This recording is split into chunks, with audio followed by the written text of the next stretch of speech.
역사상 가장 위대한 천재를 한 명만 꼽으라면 많은 사람들이 아인슈타인이나 뉴턴을 떠올릴 겁니다. 하지만 오늘 소개할 인물은 그들보다 훨씬 앞선 시대에 혼자서 예술과 과학과 공학을 동시에 정복한 사람입니다. 그림을 그리다가 인체를 해부하고, 해부를 하다가 비행기를 설계하고, 비행기를 설계하다가 다시 붓을 들었던 사람. 바로 레오나르도 다 빈치입니다. 그는 단순히 그림을 잘 그린 화가가 아니었습니다. 인체의 모든 근육과 신경을 직접 손으로 확인했고, 강물의 흐름을 수백 장의 스케치로 기록했으며, 500년이 지난 지금도 현대 과학자들이 그의 노트를 보고 놀라움을 금치 못합니다. 그렇다면 이 한 사람이 어떻게 이 모든 것을 해낼 수 있었을까요? 그 비밀은 놀랍게도 단 하나입니다. 끝이 없는 호기심. 지금부터 그 이야기를 시작하겠습니다. 1452년 봄, 이탈리아 토스카나의 작은 언덕 마을 빈치에서 한 아이가 태어났습니다. 아버지 세르 피에로는 피렌체에서 잘 나가는 공증인이었고, 어머니 카테리나는 근처 농가의 소녀였습니다. 둘은 부부가 아니었습니다. 그렇게 레오나르도는 사생아로 세상에 나왔습니다. 당시 사생아라는 신분은 단순한 꼬리표가 아니었습니다. 길드에 가입할 수 없었고, 법적 계약도 제한됐으며, 대학은 꿈도 꾸기 어려웠습니다. 사회가 만들어 놓은 계단의 첫 번째 칸부터 막혀 있었던 겁니다. 하지만 아이러니하게도 바로 그 제약이 레오나르도를 자유롭게 만들었습니다. 아버지의 직업을 물려받을 의무가 없었기 때문에 그는 누구도 강요하지 않는 길을 스스로 선택할 수 있었습니다. 훗날 전기 작가 월터 아이작스는 이렇게 말했습니다. 레오나르도는 사생아로 태어나는 행운을 누렸다고. 만약 적자로 태어났다면 그는 아버지처럼 평생 공증인으로 살았을 것이고, 우리가 아는 레오나르도 다 빈치는 존재하지 않았을지도 모릅니다. 어린 레오나르도는 아버지 없이 어머니, 외할아버지, 외할머니와 함께 시골에서 자랐습니다. 학교 대신 자연이 그의 교실이었습니다. 강물이 바위를 어떻게 깎아내는지, 새가 날개를 어떻게 접었다 펼치는지, 빛이 나무십 사이로 어떻게 떨어지는지를 눈으로 배웠습니다. 훗날 그가 물의 소용돌이를 수백 장의 스케치로 남기고 새의 날갯짓을 해부학적으로 분석했던 것은 결코 우연이 아니었습니다. 그 집요한 관찰의 뿌리는 바로 이 시골 마을의 어린 시절에 있었습니다. 12세가 되던 해, 레오나르도는 처음으로 아버지와 함께 살기 위해 피렌체로 이사했습니다. 15세기 피렌체는 유럽에서 가장 뜨거운 도시였습니다. 메디치 가문의 막대한 후원 아래 화가, 조각가, 철학자, 건축가들이 몰려들었고, 거리 곳곳에서 새로운 사상과 예술이 충돌하고 있었습니다. 소년 레오나르도는 그 한가운데 던져진 겁니다. 정규 교육을 받지 못한 그는 주판 학교에서 상업 수학을 배웠습니다. 라틴어는 평생 서툴렀고, 왼손잡이였던 그는 잉크가 번지는 것을 피하기 위해 오른쪽에서 왼쪽으로 글자를 거울처럼 뒤집어 쓰는 독특한 필기 방식을 개발했습니다. 누군가 그의 학력을 비웃었을 때 레오나르도는 전혀 흔들리지 않았습니다. 책에서 얻은 지식보다 직접 눈으로 보고 손으로 만진 경험이 훨씬 가치 있다고 믿었기 때문입니다. 그리고 그 믿음을 증명할 기회가 곧 찾아왔습니다. 아버지 세르 피에로는 아들의 재능을 알아보고 자신의 고객 중 한 명을 찾아갔습니다. 그 사람이 바로 안드레아 델 베로키오였습니다. 베로키오는 단순한 화가가 아니었습니다. 조각, 금속 공예, 건축, 회화를 모두 아우르는 피렌체 최고의 예술가였고, 그의 작업장은 당시 이탈리아에서 가장 뛰어난 예술 교육 기관이나 다름없었습니다. 메디치 가문이 직접 작품을 의뢰할 만큼 명성이 높았던 곳이었습니다. 레오나르도는 그곳에서 단순히 그림 기술만 배운 게 아니었습니다. 물감을 어떻게 갈고 섞는지, 대리석을 어떻게 다루는지, 금속을 어떻게 주조하는지까지 배웠습니다. 예술과 과학과 공학이 한 공간에서 뒤섞여 있는 환경이었습니다. 어린 레오나르도에게는 그야말로 완벽한 세계였습니다. 작업장에서 레오나르도의 눈을 사로잡은 것이 있었습니다. 베로키오가 제작한 다비드 조각상이었습니다. 단순히 근육을 크고 웅장하게 표현한 다른 조각들과 달리 베로키오의 다비드는 피부 아래로 혈관이 살아 움직이는 듯한 섬세함이 있었습니다. 레오나르도는 그 조각상 앞에서 단순히 감탄하는데 그치지 않았습니다. 왜 저 혈관은 저렇게 튀어나와 보이는가? 근육이 수축할 때 피부는 어떻게 변하는가? 움직임이 멈춘 순간에도 왜 살아있는 것처럼 느껴지는가를 끊임없이 분석했습니다. 그 질문들이 훗날 그를 해부학으로 이끌었습니다. 당시 베로키오가 제작하던 작품 중 하나가 토비아스와 천사였습니다. 여러 화가들이 각자 맡은 부분을 나눠 그렸는데 레오나르도가 맡은 것은 물고기와 개였습니다. 결과는 놀라웠습니다. 레오나르도의 물고기는 비늘 하나하나에서 빛이 반사되는 듯했고 뛰어다니는 개는 금방이라도 하면 밖으로 튀어나올 것 같은 생동감이 있었습니다. 10대 소년이 그린 그림이라고는 믿기 어려운 수준이었습니다. 그리고 결정적인 순간이 찾아왔습니다. 베로키오가 그리스도의 세례라는 작품을 제작하면서 레오나르도에게 왼쪽 천사를 맡겼습니다. 완성된 그림을 본 베로키오는 충격을 받았다고 전해집니다. 레오나르도의 천사는 스승의 천사보다 훨씬 더 살아있었습니다. 베로키오의 천사가 뚜렷하고 날카로운 윤곽선으로 그려진 반면 레오나르도의 천사는 경계선이 안개처럼 부드럽게 녹아들었습니다. 이것이 바로 스푸마토 기법이었습니다. 연기처럼 흐릿하게 경계를 없애는 이 기법은 레오나르도가 스스로 개발하고 평생 다듬어간 그만의 언어였습니다. 전해지는 이야기에 따르면 베로키오는 그 이후로 붓을 놓았다고 합니다. 제자가 이미 자신을 넘어섰다는 것을 직감했기 때문입니다. 1477년 레오나르도는 마침내 자신의 작업장을 열었습니다. 하지만 현실은 녹록지 않았습니다. 의뢰는 드문드문 들어왔고 완성하지 못한 작품들이 쌓여갔습니다. 레오나르도는 하나의 그림을 끝내기도 전에 새로운 아이디어가 머릿속을 가득 채웠고 그 호기심은 그를 계속해서 다른 곳으로 끌어당겼습니다. 그리고 그 끌림은 결국 그를 전혀 다른 도시로 데려가게 됩니다. 1481년 피렌체에서의 레오나르도는 솔직히 말해 그다지 성공적이지 않았습니다. 의뢰는 적었고 시작한 작품들은 미완성으로 쌓여갔으며 그의 천재성을 알아봐주는 사람도 많지 않았습니다. 그러던 중 피렌체의 실질적인 지배자 로렌초 데 메디치가 레오나르도에게 특별한 임무를 맡겼습니다. 밀라노의 공작 루도비코 스포르차에게 선물을 전달하는 외교 사절이었습니다. 선물은 레오나르도가 직접 제작한 은으로 만든 리라였습니다. 말머리 모양으로 정교하게 조각된 그 악기는 단순한 선물이 아니라 피렌체의 예술적 수준을 과시하는 외교적 도구였습니다. 레오나르도는 연주 실력도 뛰어났다고 전해집니다. 밀라노에 도착한 레오나르도는 기회를 놓치지 않았습니다. 공작에게 단순히 악기를 전달하고 돌아가는 대신 직접 편지를 써서 자신을 어필했습니다. 그 편지의 내용이 흥미롭습니다. 그는 편지 대부분을 군사 엔지니어로서의 능력을 설명하는데 할애했습니다. 이동식 다리 설계, 터널 굴착 기술, 대포와 전차 제작, 배를 침몰시키는 방법까지 상세하게 나열했습니다. 그리고 편지의 거의 마지막 부분에 가서야 이렇게 덧붙였습니다. 그림도 그릴 수 있습니다. 라고. 세상에서 가장 위대한 화가가 자신의 그림 실력을 거의 부록처럼 언급한 겁니다. 루도비코는 그 제안을 받아들였고 레오나르도는 밀라노에서 무려 17년을 머물게 됩니다. 밀라노는 레오나르도에게 피렌체와는 전혀 다른 무대였습니다. 루도비코는 예술과 학문을 적극적으로 후원하는 군주였고 레오나르도에게 그림뿐 아니라 건축, 토목, 군사기술, 궁정행사 기획까지 다양한 역할을 맡겼습니다. 그 중 하나가 밀라노 대성당의 중앙돔 설계 자문이었습니다. 유럽에서 손꼽히는 거대한 고딕 양식의 대성당이었는데 돔을 어떻게 올릴 것인가를 두고 당대 최고의 건축가들이 머리를 맞대고 있었습니다.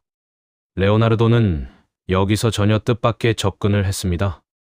건축물을 설계하는데 인체 비례를 적용한 겁니다. 그는 기원전 1세기 로마 건축가 비트루비우스의 이론에 깊이 매료되어 있었습니다.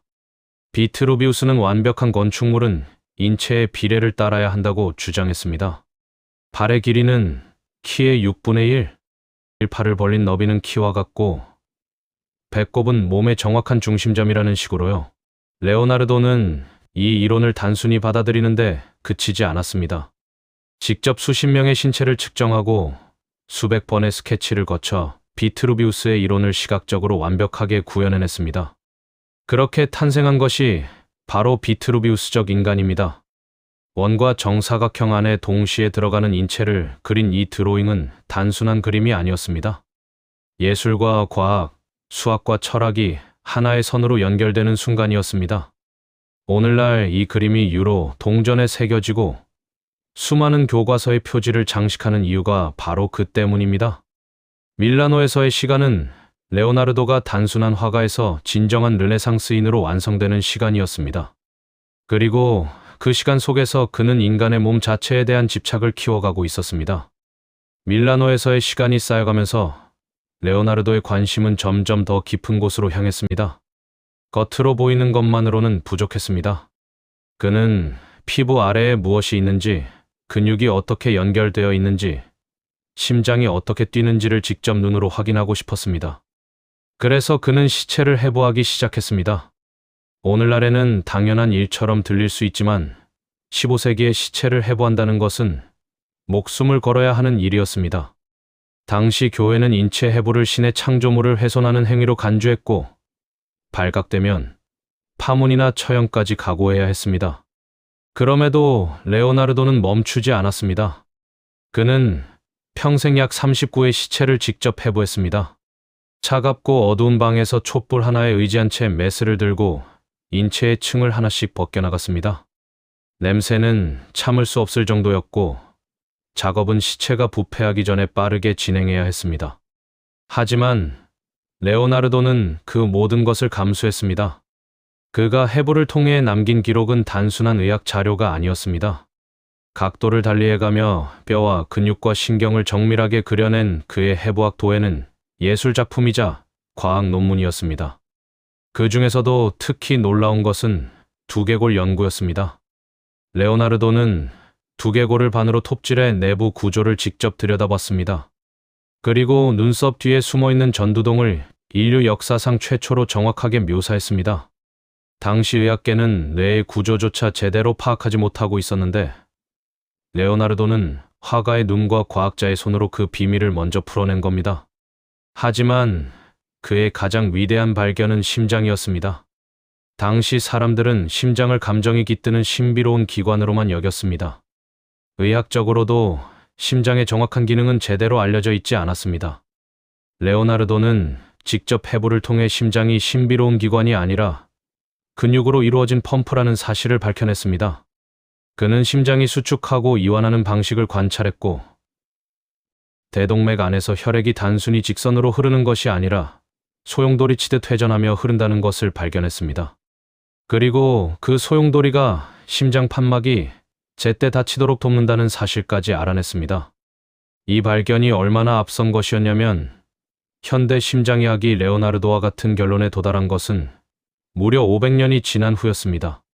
그는 또한 동맥이 나이가 들면서 점점 딱딱하게 굳어간다는 사실도 관찰했습니다. 오늘날 우리가 동맥경화라고 부르는 현상을 15세기의 화가가 이미 정확하게 파악하고 있었던 겁니다. 레오나르도의 해부학 연구는 단순히 의학적 호기심에서 비롯된 것이 아니었습니다. 그는 인체를 완벽하게 이해해야만 완벽한 그림을 그릴 수 있다고 믿었습니다. 뼈 위에 근육이 어떻게 붙는지, 근육이 수축할 때 피부가 어떻게 변하는지, 감정이 얼굴 근육을 어떻게 움직이는지를 알아야만 살아있는 인물을 그릴 수 있다고 생각했습니다. 과학이 예술을 위한 도구였고 예술이 과학을 기록하는 언어였습니다. 그 두 가지가 레오나르도 안에서 하나로 합쳐져 있었습니다. 그리고 그 합일은 곧 밀라노의 한 작은 수도원 벽에서 폭발적으로 터져 나오게 됩니다. 1495년 레오나르도는 밀라노 중심부에 자리한 산타 마리아 델레 그라치의 수도원의 식당 벽 앞에 섰습니다. 루도비코 공작의 의뢰로 시작된 이 작업은 단순한 벽화가 아니었습니다. 가로 9m, 세로 4m에 달하는 거대한 벽면에 인류 역사상 가장 극적인 순간을 담아내야 했습니다. 예수가 제자들과 마지막 식사를 나누며 그들 중 하나가 자신을 배신할 것이라고 선언하는 바로 그 순간이었습니다. 레오나르도는 이 작업에 완전히 다른 방식으로 접근했습니다. 어떤 날에는 새벽부터 해가 질 때까지 한 번도 붓을 놓지 않았습니다.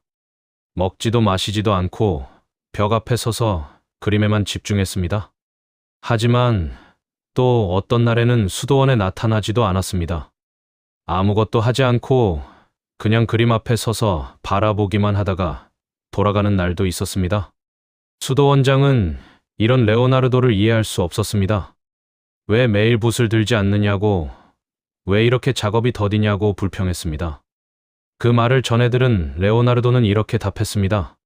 천재는 가장 적게 일할 때 가장 많이 일한다고. 붓을 들지 않는 그 시간에도 그의 머릿속에서는 끊임없이 구도가 계산되고 인물의 표정이 다듬어지고 빛과 그림자의 위치가 조율되고 있었습니다.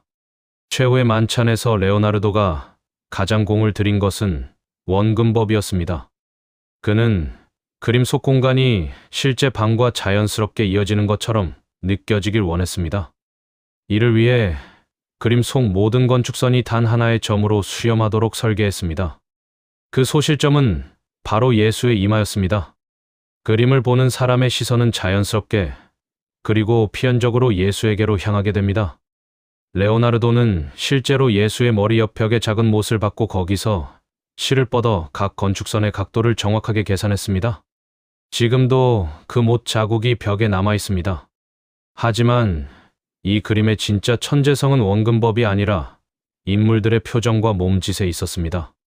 레오나르도는 12명의 사도를 3명씩 4그룹으로 나눴습니다.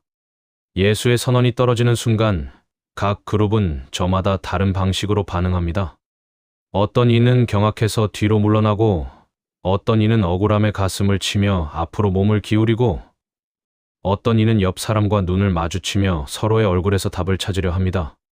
각 인물의 감정이 몸 전체로 흘러나옵니다. 손가락 하나, 고개의 기울기 하나에도 이야기가 담겨 있습니다.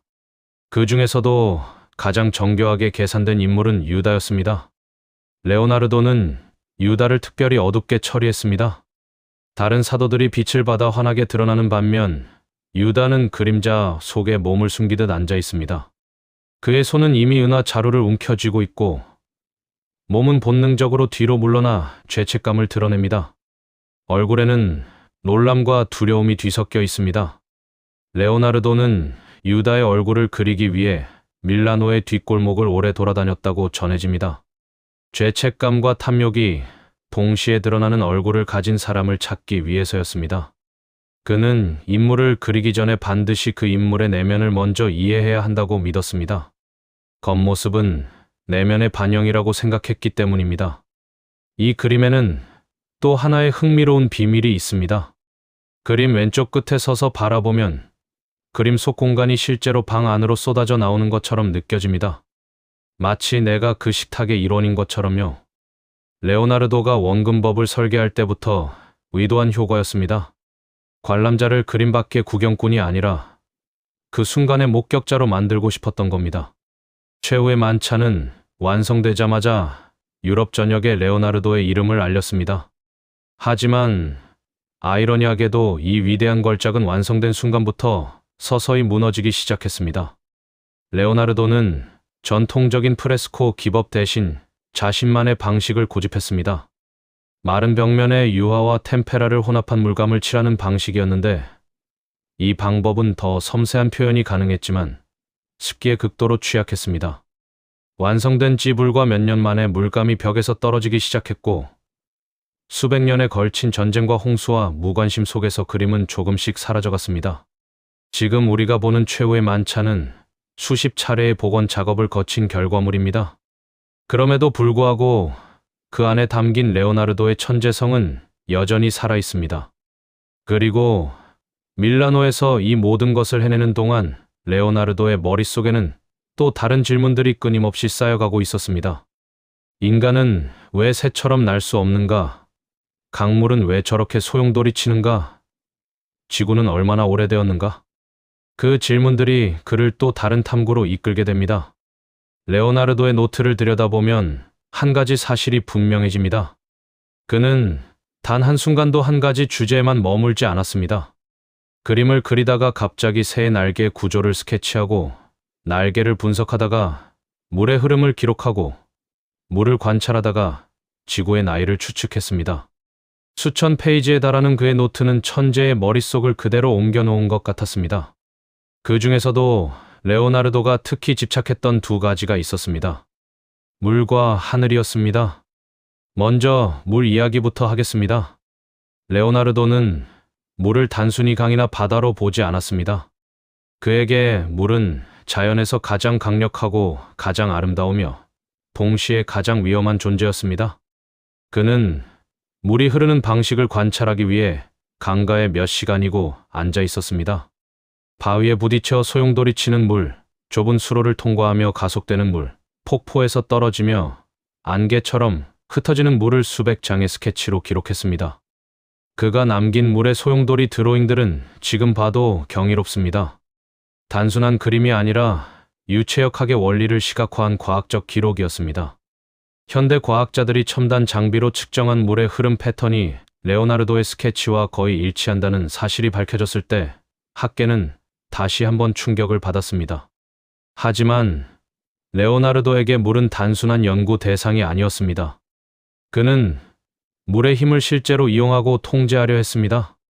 당시 피렌체는 숙적 피사와 끊임없이 갈등을 빚고 있었습니다. 레오나르도는 아르노 강의 물길을 돌려 피사를 바다로부터 완전히 차단하는 계획을 세웠습니다. 그 계획을 시행하기 위해 100만 톤에 달하는 흙을 이동시킬 수 있는 거대한 굴착 기계까지 직접 설계했습니다. 결국 실행에 옮겨지지는 못했지만 그 발상 자체가 당시로서는 상상을 초월하는 수준이었습니다. 그리고 레오나르도의 시선은 땅과 물을 넘어 하늘로 향했습니다. 그는 어린 시절부터 새를 관찰했습니다. 새가 날개를 어떻게 펼치는지, 바람을 어떻게 타는지, 착지할 때 날개를 어떻게 접는지를 집요하게 기록했습니다. 그의 노트에는 새의 비행에 관한 관찰이 수백 건에 달합니다. 어떤 새는 날개를 올릴 때보다 내릴 때 더 빠르게 움직인다. 독수리는 날개를 거의 움직이지 않고도 상승 기류를 타고 수킬로미터를 날아간다. 바람의 방향이 바뀔 때 새는 몸의 무게 중심을 어떻게 이동시키는가? 이런 관찰들이 쌓이면서 레오나르도는 확신하게 됩니다. 인간도 날 수 있다고. 그는 날갯짓으로 하늘을 나는 기계, 오니톱터를 설계했습니다. 인간이 두 팔로 날개를 움직여 새처럼 비행하는 개념이었습니다. 설계도는 놀랍도록 정밀했지만 한 가지 문제가 있었습니다. 인간의 팔 근육은 새의 가슴 근육과 비교가 되지 않을 만큼 약합니다. 새는 체중 대비 엄청난 근력을 가진 가슴 근육으로 날개를 움직이지만 인간은 그런 근력을 가지고 있지 않습니다. 레오나르도도 이 문제를 인식했는지 이후에는 날갯짓 대신 회전하는 방식으로 양력을 만들어내는 기계를 구상했습니다. 나선형 날개가 회전하며 공기를 아래로 밀어내는 방식이었는데 이것이 바로 헬리콥터의 원리와 거의 같습니다. 15세기에 헬리콥터의 원리를 스케치한 인물이 있었다는 사실이 믿기지 않을 정도입니다. 당시 기술로는 실현이 불가능했지만 그의 아이디어는 수백 년 뒤 라이트 형제와 이고르 시코르스키에 의해 현실이 됩니다. 그리고 레오나르도의 탐구는 하늘에서 다시 땅으로 내려왔습니다. 1502년 그는 교황 알렉산더 6세의 아들이자 당대 가장 냉혹한 권력자 중 하나였던 체사레 보르지아의 수석 군사 건축가가 되었습니다. 보르지아는 중부 이탈리아를 장악하기 위한 군사 작전을 펼치고 있었고 레오나르도에게 요새와 성벽을 점검하고 전략적 조언을 제공하는 역할을 맡겼습니다. 레오나르도는 이탈리아 각지를 돌아다니며 지형을 조사했습니다. 그리고 그 과정에서 역사의 길이 남을 작업을 해냈습니다. 당시 지도는 대부분 부정확하고 상징적인 그림에 불과했습니다. 실제 거리나 방향보다는 중요한 장소를 표시하는데 초점을 맞춘 것들이었습니다. 레오나르도는 자기 나침반을 이용해 이몰라라는 도시의 지도를 완전히 새로운 방식으로 제작했습니다. 도시 전체를 정확한 축척으로 실제 방위에 맞춰 건물과 도로와 강을 있는 그대로 담아낸 지도였습니다.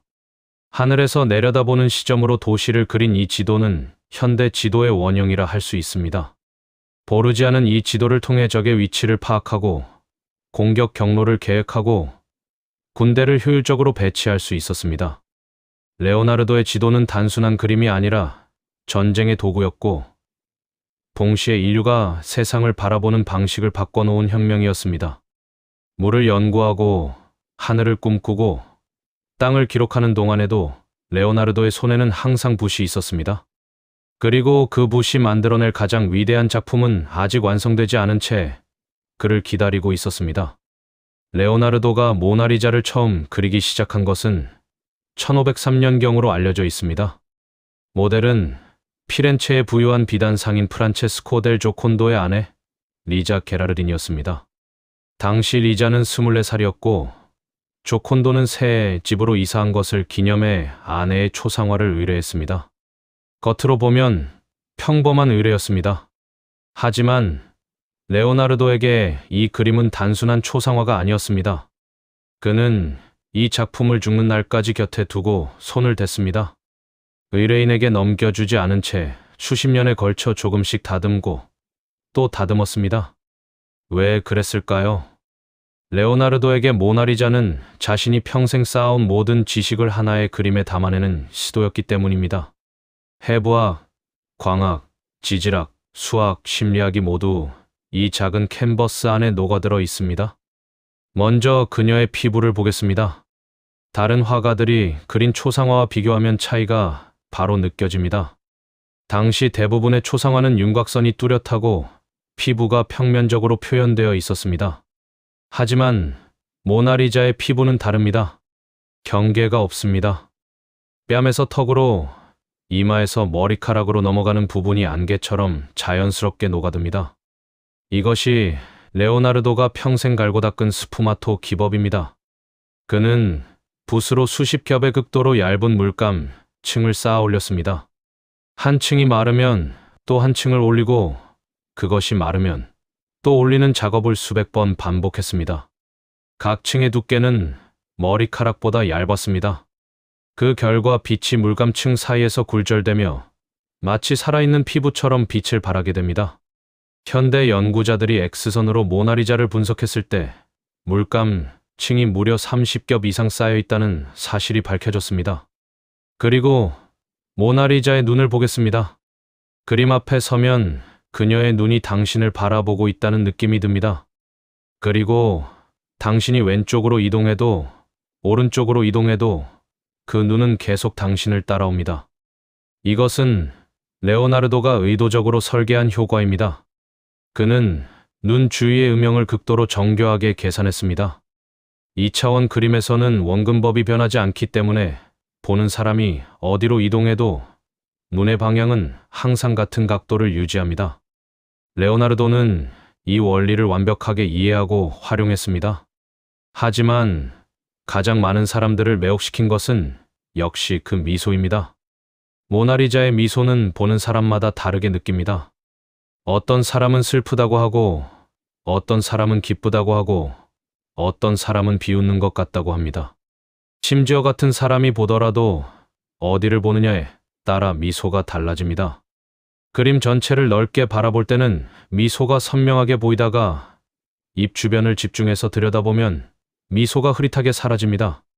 이것은 단순한 착각이 아니라 인간의 시각 구조와 관련된 현상입니다. 인간의 눈은 중심부로 사물을 볼 때와 주변부로 볼 때 인식하는 방식이 다릅니다. 중심 시야는 세부적인 디테일을 포착하는 데 강하고 주변 시야는 명암과 대비에 더 민감합니다. 레오나르도는 입 주변의 음영을 주변 시야로 볼 때 미소가 더 뚜렷하게 느껴지도록 계산해서 그렸습니다. 500년 전의 화가가 현대 신경과학이 밝혀낸 시각인지의 원리를 이미 알고 있었고 그것을 그림에 적용한 겁니다. 배경도 그냥 지나칠 수 없습니다. 모나리자의 뒤로 펼쳐진 풍경은 사실 실제로 존재하는 장소가 아닙니다. 왼쪽과 오른쪽의 지평선 높이가 미묘하게 다릅니다. 이것 역시 의도된 것으로 그림 전체에 묘한 불안감과 신비로움을 더해주는 효과를 냅니다. 또한 배경의 구불구불한 강과 기암 괴석들은 레오나르도가 지질학 연구를 통해 쌓은 지식의 산물입니다. 그는 산이 어떻게 형성되는지, 강이 어떻게 지형을 깎아내는지를 연구했고 그 지식이 배경 묘사에 그대로 녹아 있습니다. 모나리자는 레오나르도가 평생 걸어온 모든 길의 종착점이었습니다. 해부학으로 얻은 인체에 대한 이해, 광학 연구로 얻은 빛과 그림자에 대한 지식, 자연 관찰로 쌓은 지질학적 통찰, 그리고 수십 년의 경험으로 다듬어진 스푸마토 기법, 그 모든 것이 하나의 그림 안에 집약되어 있습니다. 레오나르도는 1516년 프랑스로 떠날 때 이 그림을 짐 속에 넣어 함께 가져갔습니다. 죽는 날까지 손에서 놓지 않았습니다. 어쩌면 그는 이 그림이 아직 완성되지 않았다고 느꼈을지도 모릅니다. 완벽함을 향한 그의 집착은 끝이 없었으니까요. 1499년 레오나르도의 안정적이던 밀라노 생활이 한순간에 무너졌습니다. 프랑스 군대가 밀라노를 침공했고 17년간 그를 후원하던 루도비코 공작이 권좌에서 쫓겨났습니다. 레오나르도는 하루아침에 후원자를 잃었습니다. 그것만이 아니었습니다. 그가 몇 년에 걸쳐 공들여 만든 거대한 청동말 점토 모형이 있었습니다. 밀라노 공작이 돌아가신 아버지를 기리기 위해 의뢰한 기념물이었는데 높이가 7m에 달하는 세계 최대 규모의 기마상이 될 예정이었습니다. 레오나르도는 말의 해부학을 연구하기 위해 밀라노 최고의 마구간을 드나들며 수백 장의 스케치를 남겼고 마침내 실물 크기의 점토 모형을 완성했습니다. 밀라노 시민들은 그 모형만 보고도 경탄했습니다. 하지만 청동으로 주저하기 직전 그 청동이 프랑스 침략군에 맞서기 위한 대포를 만드는데 전용되었습니다. 그리고 밀라노를 점령한 프랑스 군인들은 그 점토 모형을 사격 연습 표적으로 사용했습니다. 레오나르도가 수년을 바친 작품이 총알 세례를 맞으며 산산조각 났습니다. 이후 레오나르도는 10년 넘게 이탈리아를 떠돌았습니다. 베네치아, 피렌체, 로마를 전전하며 이런저런 의뢰를 받았지만 밀라노에서처럼 안정적인 후원자는 없었습니다. 로마에서는 교황 레오 10세의 후원을 받았지만 관계가 원만하지 않았습니다. 교황은 레오나르도에게 그림을 의뢰하고 싶었는데 레오나르도는 그림을 시작하기도 전에 완성 후 사용할 바니쉬를 먼저 실험하고 있었습니다. 이 소식을 들은 교황은 이렇게 말했다고 전해집니다. 이 사람은 아무것도 완성하지 못할 것이다. 시작하기도 전에 끝을 생각하고 있으니? 레오나르도의 미완성 버릇은 말년까지 계속됐습니다. 그리고 예상치 못한 곳에서 구원이 찾아왔습니다. 프랑스였습니다. 밀라노를 침공해 그의 삶을 뒤흔들었던 바로 그 프랑스였습니다. 1516년 프랑스의 젊은 왕 프랑수아 1세가 레오나르도에게 직접 손을 내밀었습니다. 왕은 레오나르도를 단순한 궁정 화가로 부른 것이 아니었습니다. 왕의 수석 화가이자 건축가이자 엔지니어라는 직함을 주었습니다. 그리고 앙부아즈 성 바로 옆에 있는 클로 류세라는 붉은 벽돌 저택을 거처로 제공했습니다. 왕의 성과 레오나르도의 저택은 지하 통로로 연결되어 있었다고 합니다. 프랑수아 1세는 레오나르도를 진심으로 존경했습니다. 그에게 특별한 임무나 작품을 강요하지 않았습니다. 그저 레오나르도가 원하는 것을 마음껏 생각하고 연구하고 그릴 수 있도록 배려했습니다. 연금도 충분히 지급했습니다. 레오나르도는 생애 마지막으로 진정한 자유를 얻었습니다. 하지만 그의 몸은 이미 예전 같지 않았습니다. 오른손에 마비가 와서 붓을 자유롭게 쥘 수 없게 되었습니다. 평생 왼손으로 글을 써온 그였지만 그림은 주로 오른손으로 그렸습니다. 손이 마비된 이후에도 레오나르도는 포기하지 않았습니다. 제자들에게 지시를 내리고 왼손으로 스케치를 계속했습니다. 그리고 모나리자를 곁에 두고 마지막까지 들여다보며 손을 댔습니다. 말년의 레오나르도를 사로잡은 것은 물이었습니다. 정확히는 물의 파괴력이었습니다. 그는 대홍수를 주제로 한 일련의 드로잉을 남겼는데 그 그림들은 이전의 작품들과 분위기가 완전히 달랐습니다. 거대한 파도가 도시를 집어삼키고 산이 무너지고 모든 것이 물에 휩쓸려 사라지는 종말론적인 장면들이었습니다. 젊은 시절 물의 아름다움과 원리를 탐구했던 레오나르도가 노년에는 물의 압도적인 파괴력 앞에 선 인간의 무력함을 그리고 있었습니다. 죽음을 앞둔 인간이 자연의 거대함 앞에서 느끼는 경외감이 그 그림들 속에 담겨 있었습니다. 1519년 5월 2일, 레오나르도 다 빈치는 클로 릿의 저택에서 67세의 나이로 눈을 감았습니다. 사인은 아마도 뇌졸 중이었을 것으로 추정됩니다. 전해지는 이야기에 따르면 프랑수와 1세가 그의 임종을 곁에서 지켰다고 합니다. 왕이 직접 숨을 거두는 노인의 머리를 팔로 받쳐주었다는 기록이 남아 있습니다. 레오나르도는 독실한 종교인으로 알려진 인물이 아니었습니다. 평생 교회의 교리보다는 자연과 관찰과 경험을 믿었습니다. 하지만 그가 남긴 유언장에는 이런 문장이 적혀 있었습니다. 먼저 그의 영혼을 전능하신 주님과 영광스러운 성모 마리아께 맡깁니다. 죽음 앞에서 그는 평생의 호기심을 잠시 내려놓고 신앙에 기댔습니다. 어쩌면 그것도 레오나르도다운 선택이었는지 모릅니다. 끝까지 모든 가능성을 열어두는 사람이었으니까요. 그가 세상을 떠난 후 모나리자는 프랑스 왕실의 소유가 되었고 수백 년의 시간을 거쳐 지금은 파리 루브르 박물관에 걸려 있습니다. 매년 수백만 명의 사람들이 방탄유리 너머로 그 작은 그림을 바라보며 그 미소의 의미를 묻습니다. 레오나르도 다 빈치가 세상을 떠난 지 500년이 넘었지만 그의 질문들은 아직도 우리 안에 살아 있습니다. 왜 새는 날 수 있는가? 물은 왜 소용돌이 치는가? 심장은 어떻게 뛰는가? 그리고 한 인간의 미소 속에는 얼마나 많은 이야기가 담길 수 있는가?